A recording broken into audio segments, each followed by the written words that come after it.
Salut à tous, je m'appelle Pilou et je suis fou de reptiles depuis toujours. Je vais tenter d'apporter ma modeste contribution à l'édifice de la terrariophilie. Bienvenue chez moi, bienvenue sur utopia.com.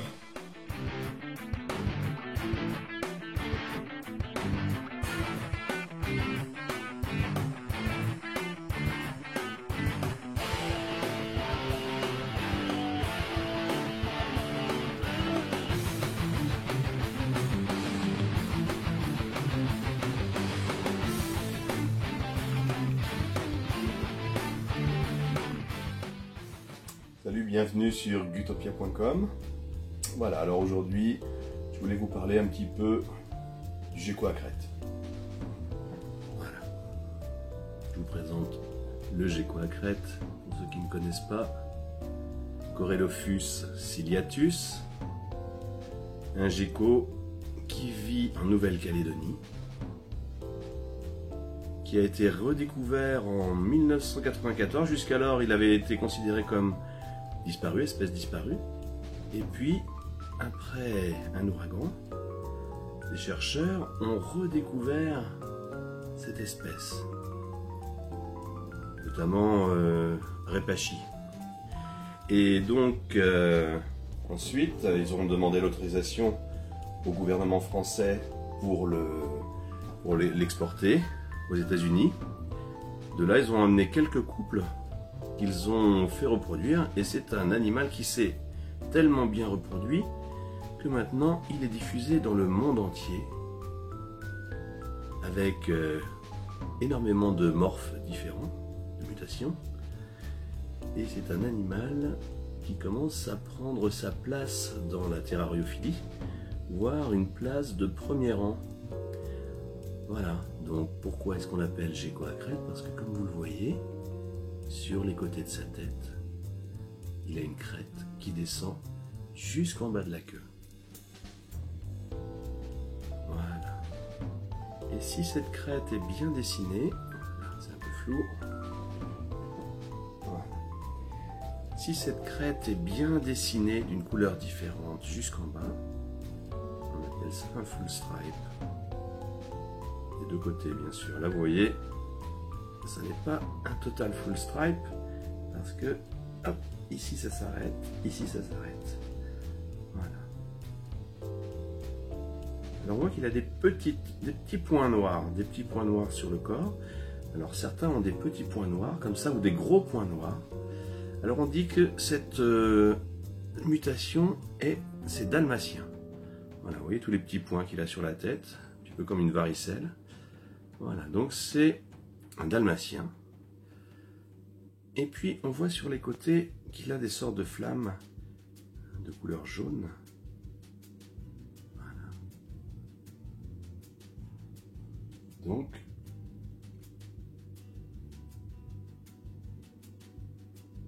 je vérifiais pour être sûr, pour pas dire de bêtises. Voilà, donc ça c'est une mutation harlequin. Et quand elle est très développée, qu'elle monte jusqu'en haut de la crête, on appelle ça un extrême harlequin. Voilà. Et bien sûr, quand il a beaucoup de taches, j'ai oublié de vous dire, on appelle ça un extrême dalmatien. Voilà. Il y en a qui considèrent qu'au-dessus de 25, c'est un extrême dalmatien. Après, certains considèrent que c'est en fonction de la grosseur des taches. Donc, c'est pas forcément encore bien défini. Enfin, pour les professionnels, sûrement si. Voilà. Donc, c'est un animal qui a été redécouvert en 1994. Vous voyez qu'en une vingtaine d'années, il s'est énormément développé. On le retrouve maintenant dans toutes les bourses, à différents prix, parce qu'il y a différentes mutations. Les premières mutations sont déjà très belles, à des prix très accessibles. Voilà. Alors, au niveau de la maintenance, c'est un animal qui est très facile à maintenir. Et je vais vous en parler avec un autre gecko à crête. Voilà un autre gecko. On voit que sur celui-ci, viens là. Alors, on voit vais essayer de le rattraper parce que là c'est un peu compliqué. On va voir.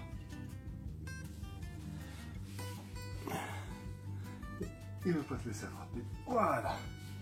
Alors, on voit que sur celui-là, il y a encore des taches noires, donc c'est un dalmatien. On voit encore des petites flamèches ici sur le côté, donc c'est un arlequin. Et puis on voit même ici des petites rayures ici, et ça serait sûrement un brindle. Voilà.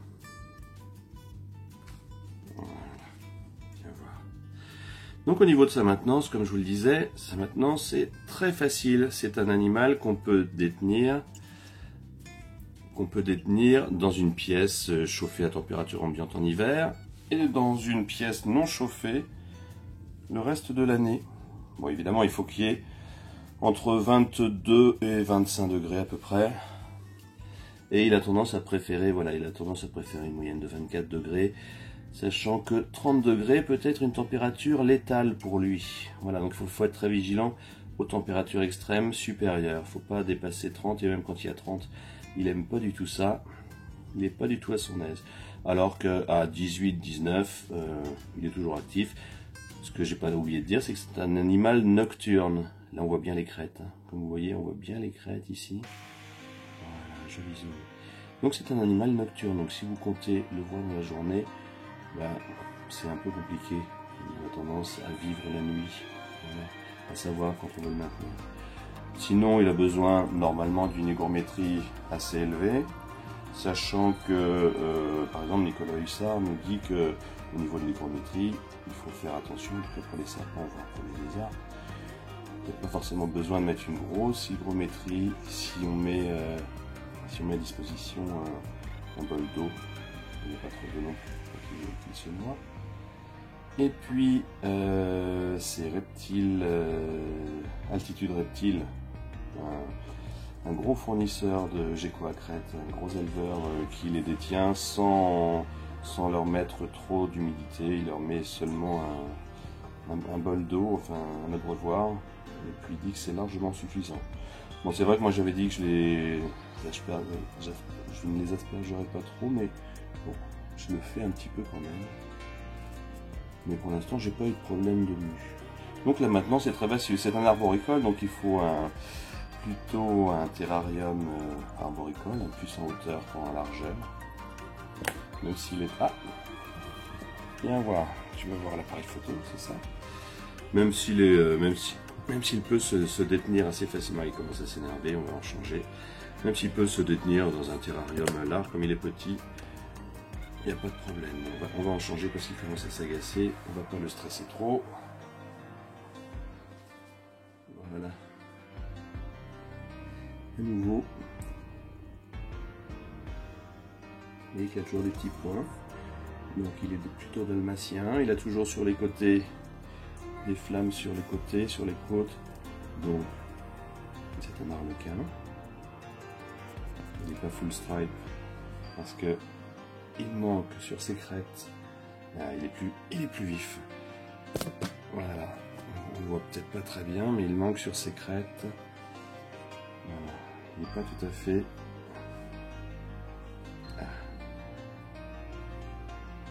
Faut pas le maintenir trop, ils aiment pas ça. Faut juste les laisser, vous voyez, c'est pas terminé.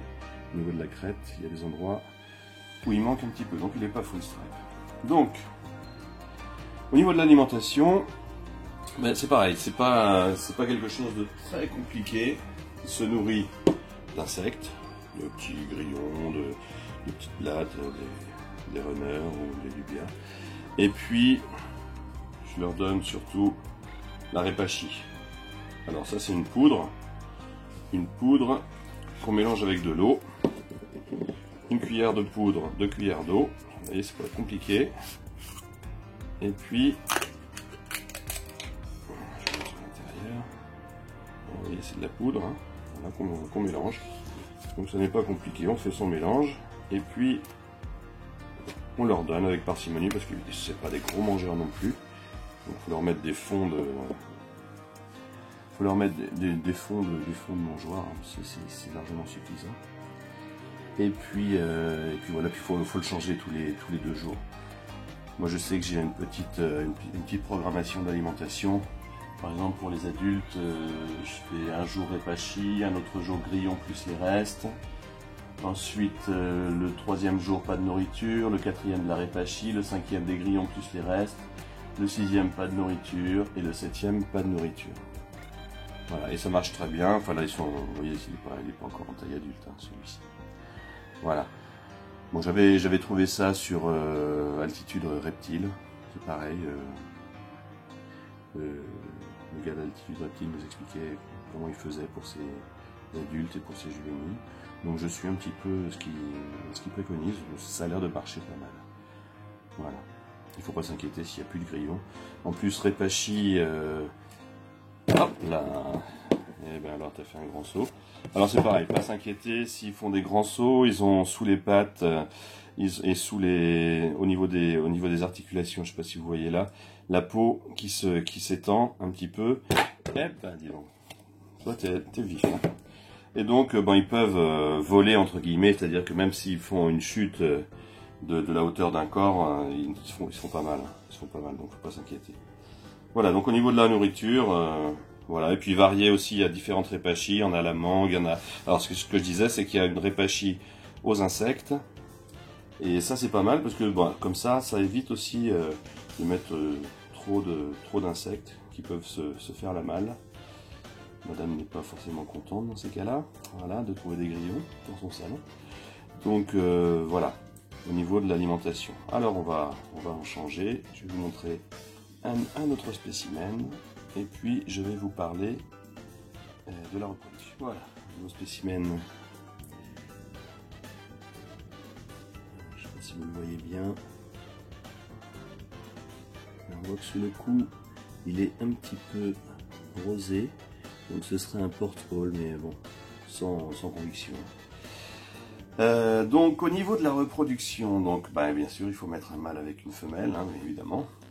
Et puis, pour déterminer les sexes, je vous montrerai ça sur une autre vidéo que je ferai un peu plus tard.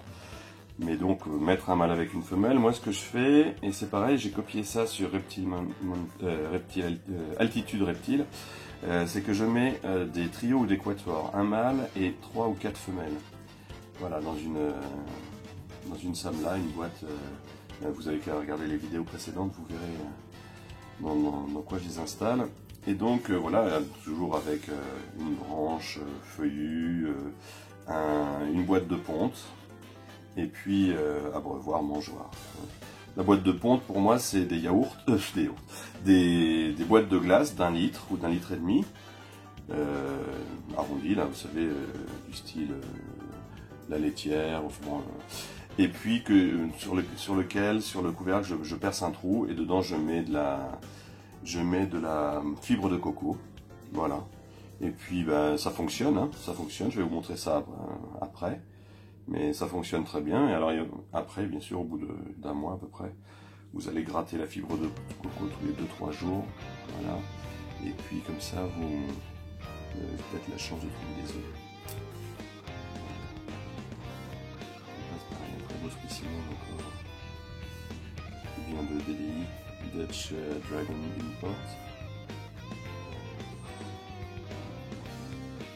Voilà, donc vous les laissez, alors soit vous les laissez pendant 6-8 mois ensemble, soit vous attendez 1 mois, 2 mois, et puis ensuite vous isolez les femelles qui ont été prises par le mâle, et comme les femelles peuvent garder le sperme du mâle pendant plusieurs mois, vous pouvez avoir des pontes avec l'ovulation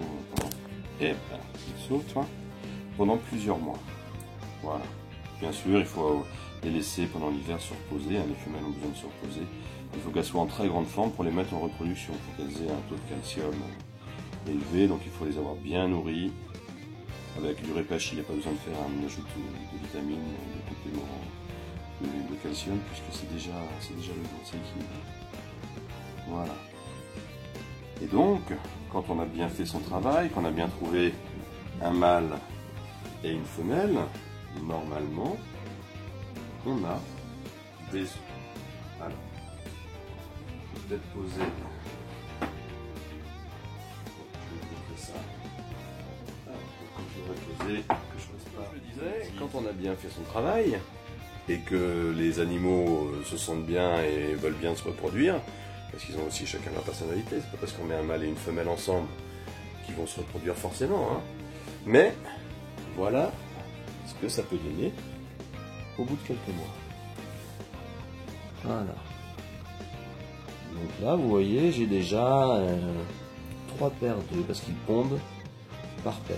C'est-à-dire qu'ils pondent 2 œufs à la fois, à peu près tous les mois. Hein. Donc là, j'ai déjà 3 paires d'œufs. Sûrement de la même femelle.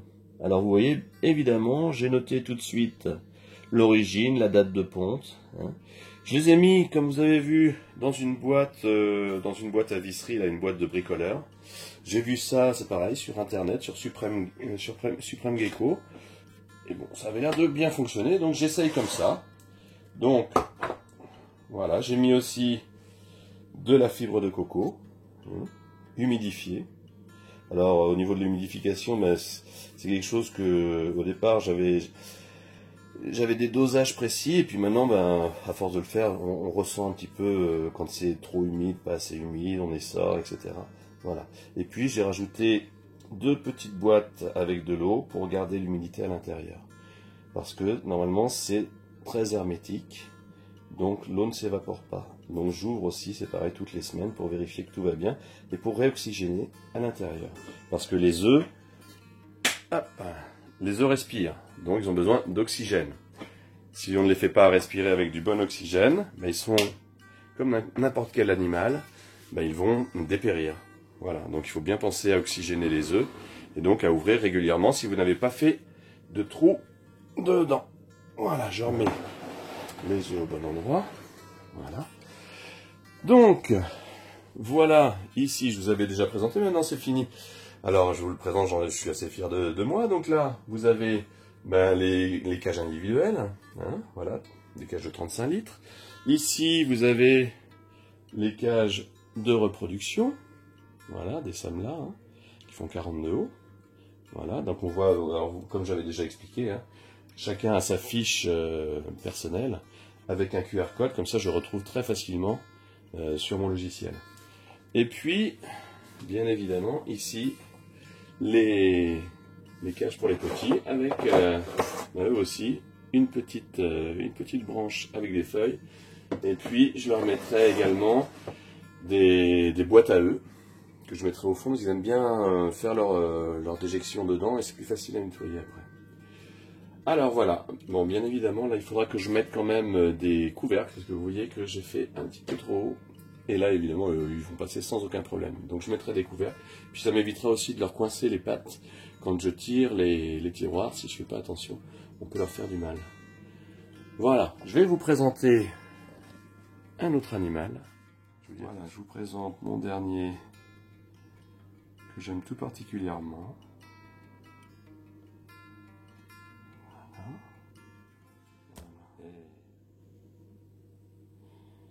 Alors, il y a aussi dans les morphes ce qu'on appelle les quad stripes. C'est ici, la ligne qu'on voit en pointillé ici sur les flancs, elle est entière. Je vais vous en montrer un parce que, eh oui, j'ai la chance d'en avoir un. Donc je vais vous le montrer, mais là vous voyez, c'est des pointillés. Voilà, il y a des pointillés sur les flancs, des pointillés un peu plus blancs. Voilà. Je vais vous en présenter un autre qui est un quad stripe. C'est le seul que j'ai, je vous rassure, parce que pour avoir un quad stripe, il faut quand même casser sa tirelire. Je vous présente tout de suite. Voilà, le quad stripe. Vous voyez la ligne qui est sur le flanc qui est complètement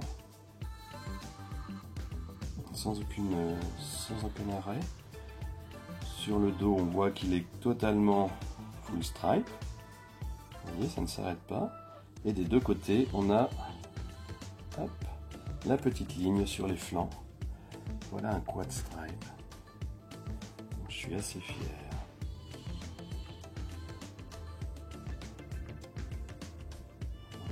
Bonjour à la caméra, montre-toi un peu comme t'es beau.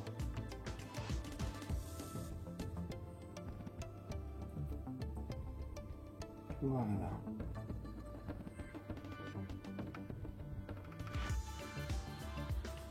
Donc après, bien sûr, on s'amuse avec les morphes, on réfléchit.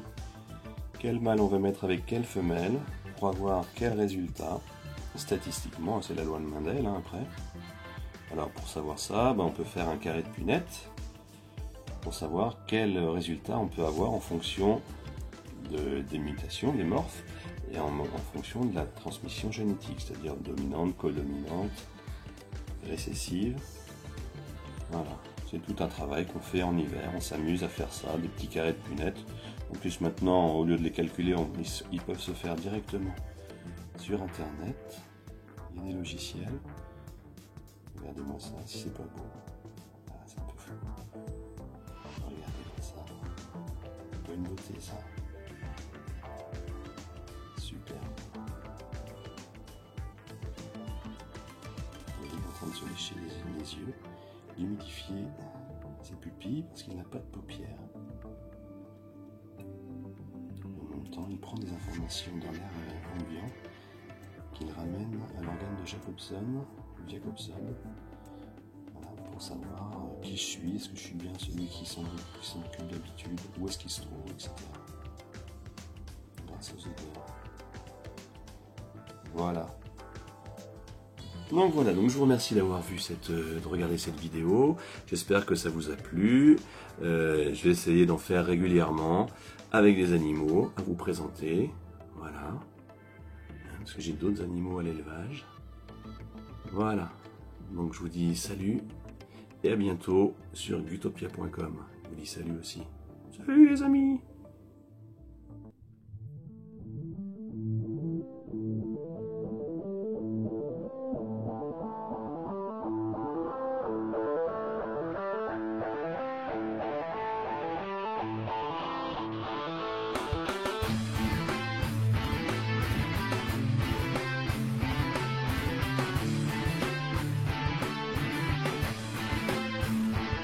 Salut à tous, je m'appelle Pilou et je suis fou de reptiles depuis toujours. Je vais tenter d'apporter ma modeste contribution à l'édifice de la terrariophilie.